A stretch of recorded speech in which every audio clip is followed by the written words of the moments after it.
Good day, Mechanics. This time, I will give you an example on how to solve a quadratic equation using quadratic formula. Step 1. Write the equation into a standard form. In the standard form of a quadratic equation, nauuna si quadratic term. Kasunod naman si linear term. Next is the constant term. And the given quadratic equation, 2x squared plus 8x equals 10, sino naman dito ang quadratic term?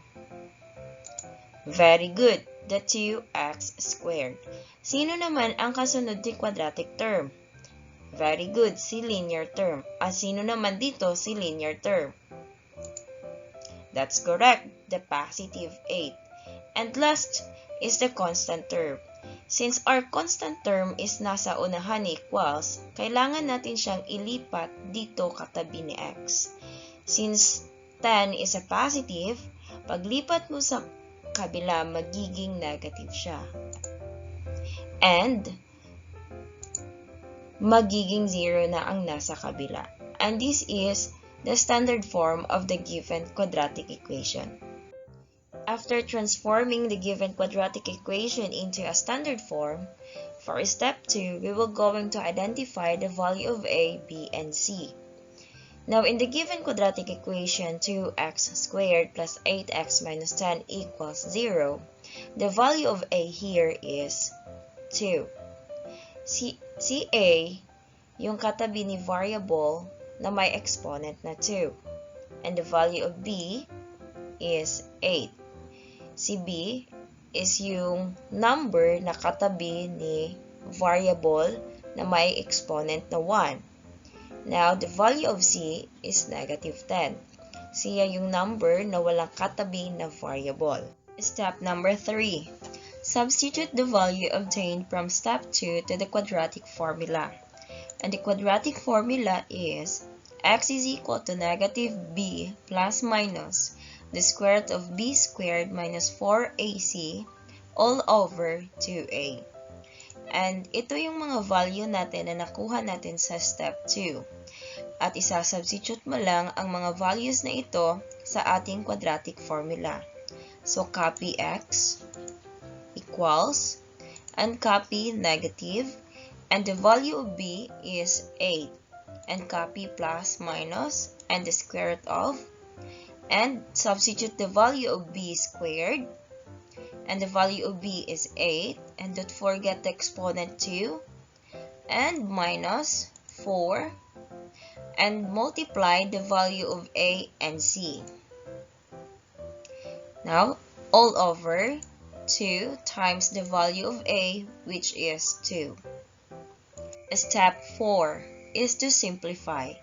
Pagkatapos mong i-substitute lahat ng values sa quadratic formula, isi-simplify natin ito. Copy x equals, and negative times 8, that is equal to negative 8. Copy plus minus and the radical sign, or the square root of, 8 squared is equal to 64. And negative 4 times 2 times negative 10, that is equal to positive 80. All over, 2 times 2 is equal to 4. Copy again x equals, and copy negative 8 plus minus the square root of 64 plus 80, that is equal to 144. And copy all over 4. Copy again x equals, and copy negative 8, and the square root of 144, that is equal to positive and negative 12, divided by 4. Step number 5.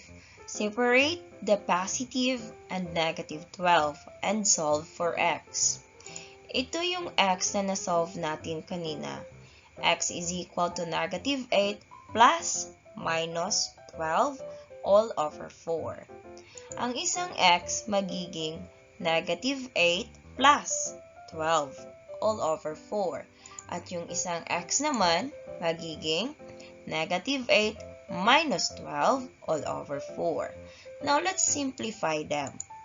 Copy x equals, and negative 8 plus 12, that is equal to 4. Bakit 4? Since they are not the same sign, masusubtract sila. And 12 minus 8, that is equal to 4. And copy over 4. And 4 divided by 4, that is equal to 1. Now let us simplify the other x. Negative 8 minus 12, that is equal to negative 20. Bakit negative 20? Since parehas sila ng sign, maa-add sila at just copy their sign. And 12 plus 8 is equal to 20 and copy their negative sign. And copy over 4. And negative 20 divided by 4, that is equal to negative 5. Step number 6, checking. Use the first value of x obtained and substitute to the original equation. Ano ba yung value na x ang una nating na-solve kanina? Okay, the value of x is equal to 1. Now, itong si 1, isa-substitute natin to sa x sa original equation. Okay, copy first 2 and multiply the value of x, which is 1, and don't forget the exponent 2. Copy plus 8 and multiply again the value of x, which is 1, and copy equals 10. Then simplify. Copy 2, and what is 1 squared? Very good, that is equal to 1. And what is 8 times 1? That is equal to 8, and copy equals 10. Now simplify again. 2 times 1, that is equal to 2. And copy again plus 8 equals 10. And simplify again. And 2 plus 8, that is equal to 10. And 10 is equal to 10. That is correct. Therefore, the value of x we obtained on the solving satisfied the given quadratic equation. And here we are on the last step, which is the step number 7, checking. Pero ang gagamitin natin dito is yung pangalawang x. At yung pangalawang x na nakuha natin kanina, yun ang isa-substitute naman natin sa original equation. At ano ba yung x na nakuha natin kanina? Yung pangalawang x. Very good. The negative 5. Itong si negative 5, ipapalit natin to kay x sa original equation. Now copy 2. Multiply the value of x, which is equal to negative 5. And don't forget the exponent 2. And copy plus 8. And multiply again the value of x, which is negative 5. And copy equals 10. Copy 2. And what is negative 5 squared? That is equal to positive 25. And what is positive 8 times negative 5? Very good. That is equal to negative 40. And copy again equals 10. Now simplify. 2 times 25 equals 50. And copy minus 40 equals 10. And simplify again. 50 minus 40.